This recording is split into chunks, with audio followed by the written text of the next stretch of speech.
ये पैगाम है भारत के हर कंटेंट क्रिएटर के नाम। जय भीम बड़ा सीधा हंसी, जय भीम। जय Bhim app available on the play store and Apple app store now.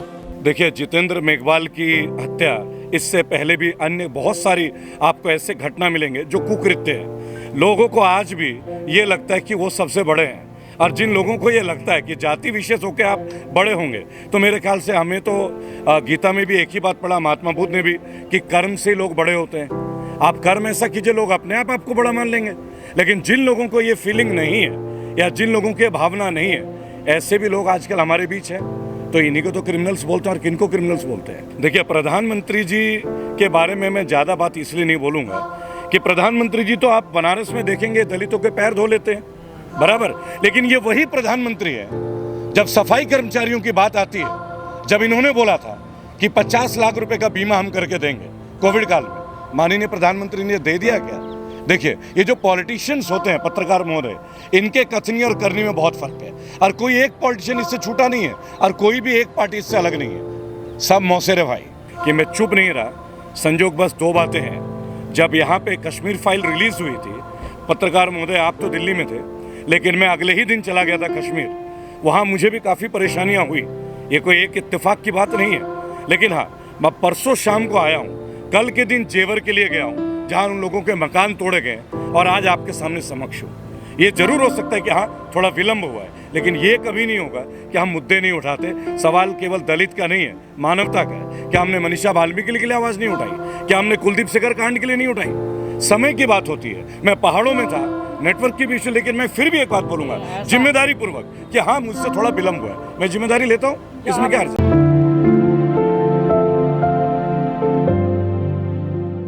जिस दिन मानवता का परिचय दाढ़ी, मूछ और कलर ऑफ हेयर से होगी, आप समझ लीजिए मानवता उस दिन संसार होगी।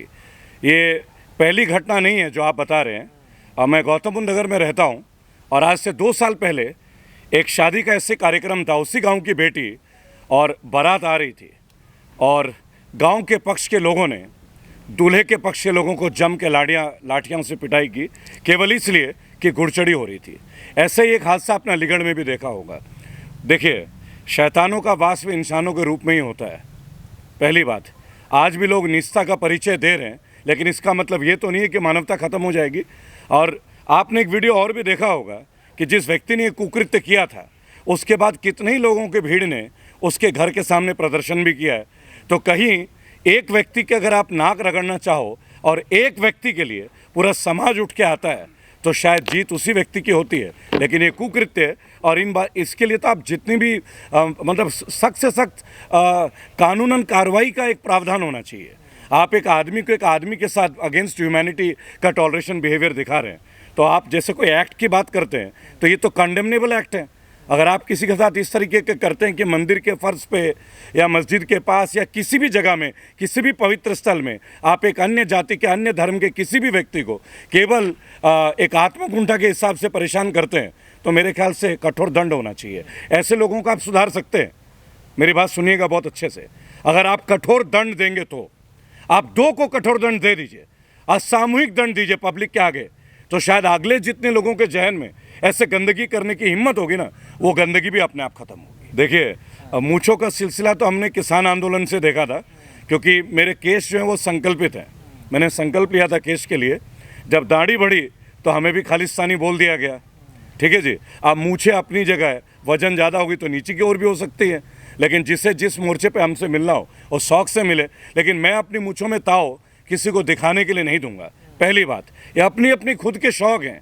अगर मेरी पर्सनैलिटी पे मेरी मूंछें अच्छी लगती है तो मैं रखूंगा, कल को लगे नहीं रखना है नहीं रखूंगा। लेकिन इसमें किसी अन्य व्यक्ति को कतई भी अधिकार नहीं है कि वो मेरे मूंछों पे, मेरी दाढ़ी पे, या मेरा भी कोई अधिकार नहीं है कि मैं अन्य किसी व्यक्ति के पहनावे पे, वेशभूषा पे, दाढ़ी पे या चश्मा पहनने के ऊपर भी कोई टिप्पणी करूं। अगर राजस्थान में सरकार है तो आप जानते होंगे, अभी अभी डॉक्टर अर्चना जी की मृत्यु हुई है, सुसाइड किया है।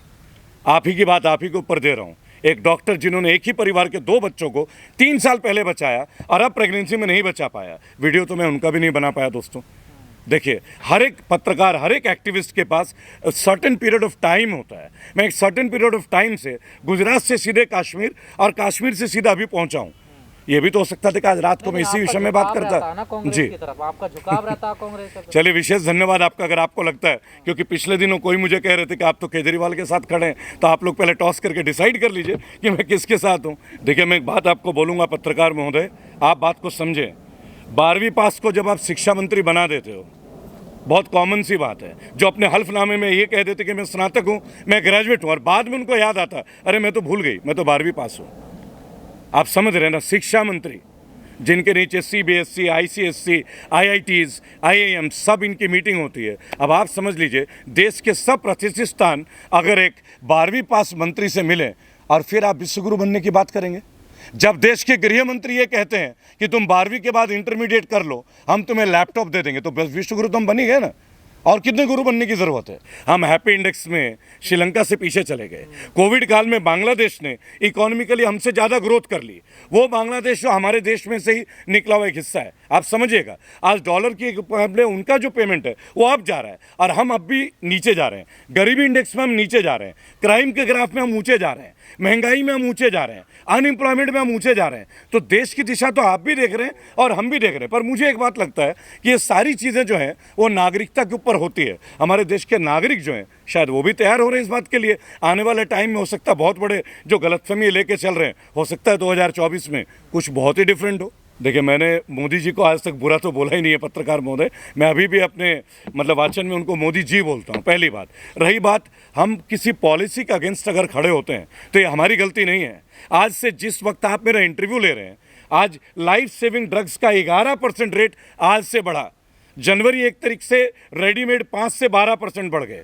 स्कूल के कॉपी किताबें महंगी हो गई, आप समझिएगा, दवाइयाँ महंगी हो गई, लेकिन लोगों की आमदनी आज भी बढ़ी नहीं है। अगर इसका विरोध करना गलत है तो शायद ये गलत तो आप और हम आगे भी करते ही रहेंगे। देखिए, आजकल जिसकी सरकार, जिसकी लाठी उसकी भैंस, ये आप भी जान रहे हैं। ये बहुत सी बड़ा, अभी आप इतनी बड़े बात को तो लेकर आए एक ऐप की। अभी दिल्ली के मुख्यमंत्री के घर पे अटैक हुआ है, माननीय अरविंद केजरीवाल जी के घर पे, और इतने बड़े एक सांसद है बीजेपी के युवा, और उनका ये कहना है कि हम बिल्कुल पैरामीटर्स में जा रहे थे, हम तो उनके घर में मिलने जा रहे थे। क्या बैरिकेड तोड़ना मिलना होता है? मिलने के लिए कोई 100-150 लोगों को लेके जाता है? क्या वो किसी इनविटेशन में थे? देखिए, मैं एक बात बोलूँगा, आप केवल CNRC को ऐड करते हैं। मैं अभी कश्मीर से आया हूँ, पिछले 4 साल से कश्मीर का प्रेस क्लब बंद है। मेरे साथी पत्रकार भाई बंधु, आप सबसे एक अनुरोध है कि अब जर्नलिस्टों को कश्मीर में 3 साल से पुलिस से परमिशन लेनी होती है, फिर भी प्रेस क्लब नहीं खुला। अब आप एक बात बता दीजिए, जब मैंने या आपने अपनी पढ़ाई की थी तो क्या हम पुलिस से परमिशन लेने गए थे कि हमें BJMC करना है, हमें जर्नलिज्म करना है, हमें BTech करना है, तो क्या हम पुलिस से परमिशन लेते थे? इस वर्तमान सरकार में विशेष तौर पे 2014 से नई नई नीतियाँ बनी हैं। अभी आप देखिए, एक नया नीति जस्ट पास हुआ है, क्रिमिनल अमेंडमेंट एक्ट। उसके बारे में आप लोग जानते होंगे कि अगर आपने कोई जुर्म किया हो चाहे ना किया हो, ब्लड सैंपल, यूरिन सैंपल, आपके DNA, सब चीज़ आपको देने पड़ेंगे, और वो 15 साल तक डेटा स्टोर रहेगा। अगर आप निर्दोष हैं तो उसको डिलीट किया जाएगा। यानी कि अपने आप में बीजेपी एक तैयारी कर रही है कि कल को अगर मैं प्रोटेस्ट करने जाऊं 10 आदमी को लेके, आप समझ रहे हैं, तो 1 मिनट में पुलिस मुझे उठा सकती है केवल इस बात के लिए, और मुझे मुजरिमों के कैटेगरी में रखा जा सकता है। क्यों? क्योंकि DNA सैंपल, यूरिन सैंपल और बाकी जितने ब्लड सैंपल हैं, ये केवल क्रिमिनल्स के लिए जाते हैं, ना कि प्रोटेस्टर्स के। अब हमारा राइट टू प्रोटेस्ट भी रोका जा रहा है।